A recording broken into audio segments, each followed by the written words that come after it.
एकनाथ खडसेंनी आता गिरीश महाजनांवर गंभीर आरोप केलाय। एका शिक्षकाचा मुलगा शेकडो कोटी मालमत्तेचा मालक कसा, असा प्रश्न खडसेंनी विचारलाय। जशी माझी चौकशी झाली तशी महाजनांची देखील चौकशी करा, असंही खडसे म्हणतायत।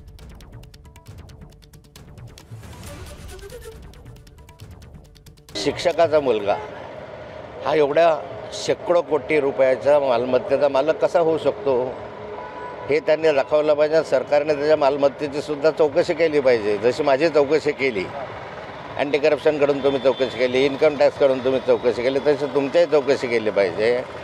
दाऊद इब्राहिमच्या नातेवाईकाच्या बरोबर तुम्ही जेवण केलेलं होतं हे वस्तुस्थिती नाकारता येणार नाही।